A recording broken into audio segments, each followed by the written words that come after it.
Exercise 2.1 10th class question number 1 है। इसमें आपको इक्वेशन दी हुई है 2x² + 3x - 1 = 0। इसमें आपने फ़र्क कुनिंदा फाइंड करना है। तो फ़र्क कुनिंदा मालूम करने के लिए आपके पास a, b और c की वैल्यू मौजूद होनी चाहिए।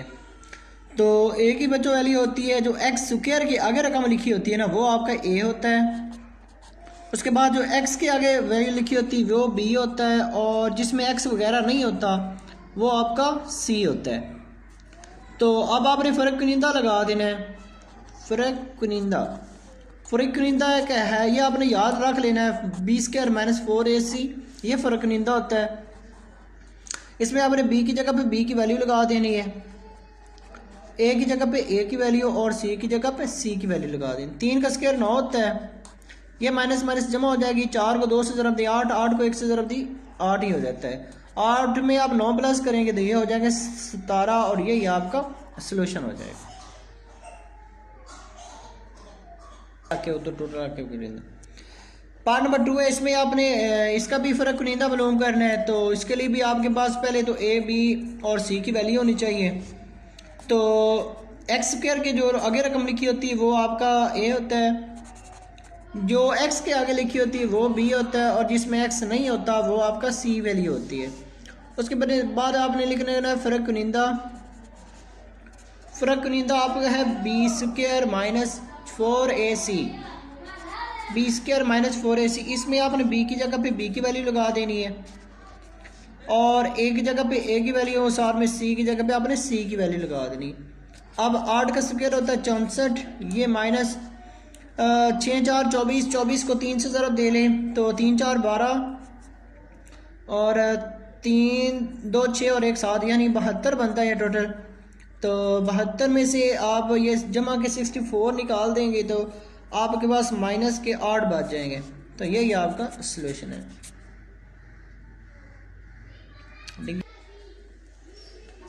क्वेश्चन नंबर 2 का पार्ट नंबर 1 है। इसमें आपने एक तो फ़र्क कुनिंदा मालूम करना है, और उसमें आपने रूट्स की इकसाम बतानी है। रूट्स की इकसाम के साथ साथ आपने इसको सॉल्यूशन भी कंप्लीट करना होता है। तो फर्स्ट ऑफ ऑल आपने इसका a, b और c की वैल्यू ले लेनी है। a की वैल्यू यहाँ पर आपके पास 1 होगी। थे कि x² का गया 1 हो सकता है, तो 1 होगी इसकी, और b की वैल्यू -23, c की वैल्यू 120 है। अब आपने फ़र्क कुनिंदा लगा देना। फ़र्क कुनिंदा आपका होता है b² - 4ac। इसमें देखिए b की वैल्यू आपके पास है -23, और a की वैल्यू आपके पास 1 है, और c की वैल्यू आपके पास 120 है। 23 का आपने स्क्वायर ले लेना। कितना बनता है? 23 का स्क्वायर बनता है 529, और आपने 4 को 1 से ज़रब दी 4, 4 को 120 से ज़रब दे लेते हैं। 4 0 0, 4 2 8 और 4 1 4। उसमें अब 529 में से आपने माइनस कर देना 480, तो आपके पास वैल्यू आ जानी है 49। अब देखें, अब ये जो 49 है ये एक तो 7 का स्क्वायर बनता है, और दूसरा ये ना 0 से बड़ा भी है। तो आपने एक पीछे प्रॉपर्टी पड़ी हुई है, अगर फ़र्क कुनिंदा 0 से बड़ा हो और मुकम्मल मुरब्बा हो तब जो रूट्स की इकसाम होती है ना वो क्या होती है? नातिक, हकीकी और ना बराबर। तो इसकी रूट्स की इकसाम बनती है नातिक, हकीकी और ना बराबर। ये क्या बनती हैं? जब फ़र्क कुनिंदा 0 से बड़ा हो, साथ में फ़र्क कुनिंदा मुरब्बा भी बन रहा हो। ये देखिए 49 होने 7 का मुरब्बा भी बनता है, या 0 से बड़ा भी है। 0 से बड़ा होने से मुराद ये होता है कि पॉजिटिव वैल्यू, अगर जवाब पॉजिटिव आ रहा है तो वो 0 से बड़ी होती है, अगर नेगेटिव जवाब आ रहा है तो इसका मतलब 0 से छोटी होती है। तो उसके बाद आपने करना क्या? उसके बाद आपने इसका कंप्लीट सोल्यूशन निकालना है। उसके लिए आपने 2 दर्जी फार्मूला यूज़ करेंगे। 2 दर्जी फार्मूला, उसमें आपने कंप्लीट फार्मूला लगाना होता है। ये आपको पहले भी याद था, आपने मज़ीद याद रख लेना है। -b जब -b² 2a है। इसमें आप देखें -b की जगह जो आपने लगा देना है -23, वही जो आपने पहले निकाला हुआ है। इसका भी आपने सॉल्व कर लिया था, दोबारा सॉल्व करने की ज़रूरत नहीं। इसका सोल्यूशन आया था 49 और इसका 2 के साथ ए आ रहा है तो ए की जगह पे आपने 1 लगाना होता है। अब ये देखिए माइनस माइनस मल्टीप्लाई होकर जमा का 23 हो जाएगा, जमा माइनस 49 का स्क्वायर रूट 7 आता है, 2 को 1 से ज़रब देंगे तो ये 2 ही हो जाएगा। अब देखिए आपने एक दफ़ा 23 में 7 को जमा कर देना है और एक दफ़ा आपने 23 में से 7 को माइनस कर लेना है। जमा करेंगे तो आपके पास 30 बन जाएंगे, 30 को आपने 2 पे तकसीम कर लेना है। 27 में से आप 7 निकाल देंगे तो आपके पास 16 बच जाएंगे। तो यहाँ पर आपका 15 आ जाएगा सोल्यूशन और यहाँ पर आपका 2 8 16, तो यहाँ पर 8 हो जाएगा। ये आपका हल सेट भी हो जाएगा और ये आपने रूट्स की सम भी बता ली। क्वेश्चन नंबर 2 का पार्ट नंबर 2 है, इसमें भी आपने रूट्स की एग्जाम बतानी है और साथ में आपने इसका कंप्लीट सोल्यूशन भी निकालना होता है। तो रूट्स की एग्जाम निकालने के लिए सबसे पहले तो आपके पास ए बी और सी की वैल्यू होनी चाहिए। देखें एक्स स्क्वायर के आगे वाला ए होता है, एक्स के आगे वाला बी होता है और जिसमें एक्स नहीं होता वो सी होता है आपका। उसके बाद आपने फ़र्क कनीदा इस्तेमाल करना है। फ़र्क कनीदा का फार्मूला होता है बी स्क्वायर माइनस 4ac। अब आपने करना क्या, बी की जगह पे बी की वैल्यू लगा देनी है, ए की जगह पे आपने ए की वैल्यू लगा देनी है और सी की जगह पे आपने सी की वैल्यू लगा देनी है। अब देखें 3 का स्क्वायर तो होता है 9, 4 को 2 से ज़रब देंगे 8 और 8 को 7 से ज़रब देंगे तो हो जाएगा 56। अब देखें अब 56 में से आप 9 माइनस कर देंगे तो आपके पास वैल्यू बच जाएगी माइनस का 47। अब देखिए ये 0 से ना छोटा है, 0 से छोटा इसलिए क्योंकि ये माइनस आ गया। तो अगर वैल्यू 0 से छोटी हो तो इसके लिए आपके पास रूट्स की एग्जाम कौन सी थी बोला, इसमें इसके लिए आपके पास रूट्स की एग्जाम है ख्याली गैर हकीकी। तो इसके लिए आपके पास रूट्स थे, यानी आपने लिखना है कि अगर फ़र्क़ 0 से छोटा हो तो रूट्स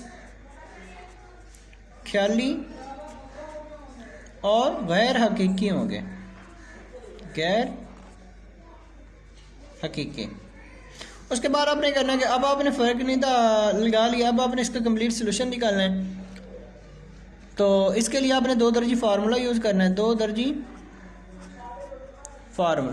दर्जी फार्मूला आपका क्या है, माइनस बी जमा minus B square minus 4ac का स्क्वायर रूट है और आपके पास है 2a।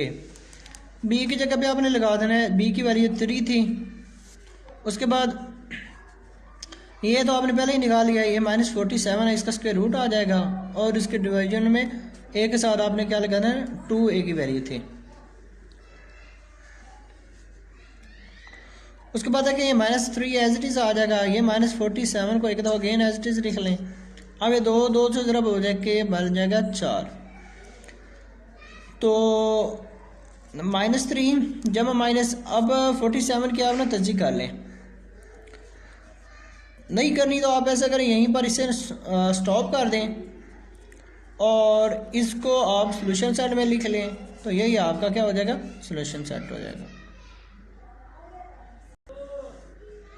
क्वेश्चन नंबर 3 है, इसमें आपने के की वैल्यू निकालनी है। तो के की वैल्यू निकालने के इससे पहले आपके पास आपको ए और बी और सी की वैल्यू का होना ज़रूरी है। तो पहले आप ए बी और सी की वैल्यू निकालेंगे, उसके बाद आप अपने फ़र्क निंदा में इस्तेमाल करके अब ए और बी और सी की वैल्यू ले लेंगे। अब देखें एक्स स्क्वायर के आगे वाली रकम ए होता है, जो एक्स के आगे वाली रकम बी होती है और जिसमें एक्स नहीं होता वो आपका सी होता है। फ़र्क कुनिंदा के इस्तेमाल से आपने लिख लेना, फ़र्क कुनिंदा के इस्तेमाल से। तो इसके लिए आपने करना क्या, फ़र्क कुनिंदा को आपने लिख लेना इक्वल टू 0 और इसमें आपने वैल्यूज़ लगा देनी है ए बी और सी की। बी की जगह पे आपने बी की वैल्यू लगा देनी है और ए की जगह पे आपने ए की वैल्यू लगा देनी है और साथ में सी की जगह पे सी की वैल्यू लगा के आपने इक्वल टू 0 लिख लेना है।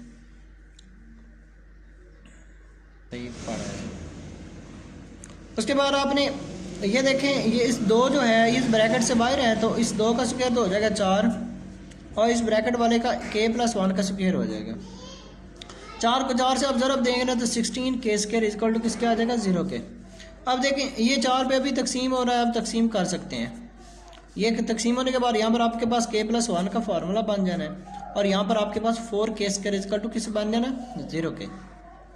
नेक्स्ट में आपने करना क्या है, इसका फार्मूला ओपन कर लेना है। फार्मूला a प्लस बी वाला बन रहा है, a square plus b square plus 2a और b, और ये minus 4k square as it is आ जाना। अब ये तो k square as it is 1 का स्क्वायर 1 हो जाएगा, 2 को k से ज़रब देंगे 2k ही आ जाएगा, minus 4k square equal to 0। अब देखें माइनस 4k स्क्वायर से 1 जमा के k स्क्वायर निकालेंगे तो माइनस 3k स्क्वायर बच जाएगा।